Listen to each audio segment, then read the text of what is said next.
A regional meningitis issue, region, as we're going to see in a few slides, southwest U.S., down Mexico way, is what is called valley fever. Valley fever is caused by coccidioides. Coccidioides is a fungal pathogen that grows predominantly, like I said, down southwest Mexico way. And if you're going to be a Missouri clinician or somebody up northeast clinician and think this is something you have to worry about, well, you have to keep in mind people travel. People go on vacations. They stay someplace for a few days, they get exposed to new stuff, and then they fly home well within that incubation period.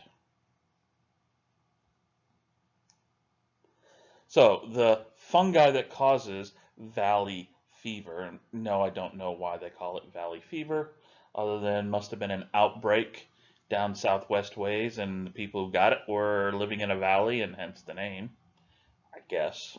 I'm just guessing.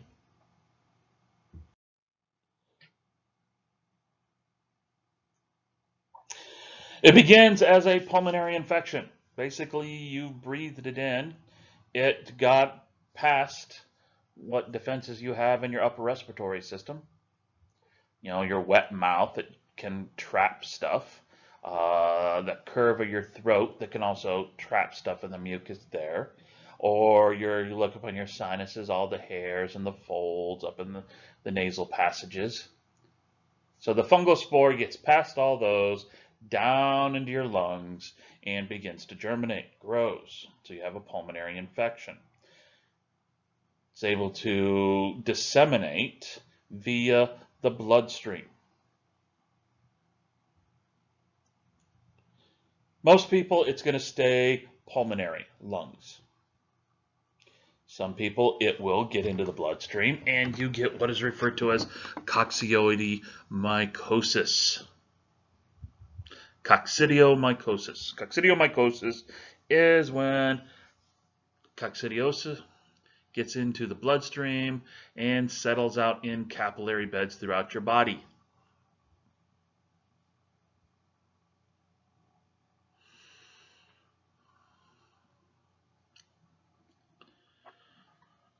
For the most part, people are going to get this. They're going to have the mild respiratory, okay?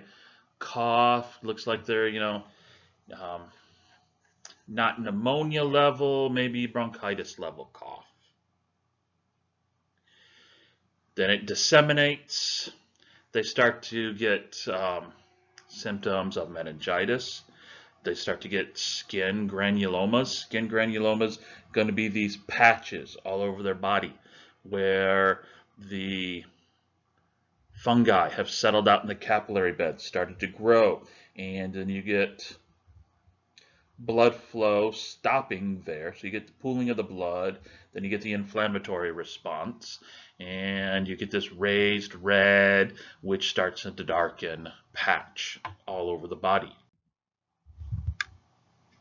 As I said, southwestern U.S., they get about 100,000 cases a year. Southern California, Arizona, Nevada, New Mexico, parts of Texas. This is also seen more prevalent, though, down Mexico, Central, South America.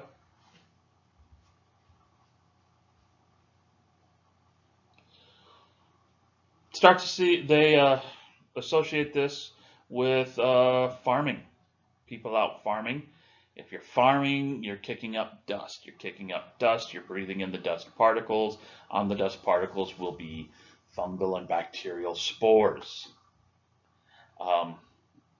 They have traced some outbreaks to archaeological digs. The archaeologists out there digging in the dirt, which is also what you see construction and mining. People digging in the dirt, breathing in dust, and then off you go.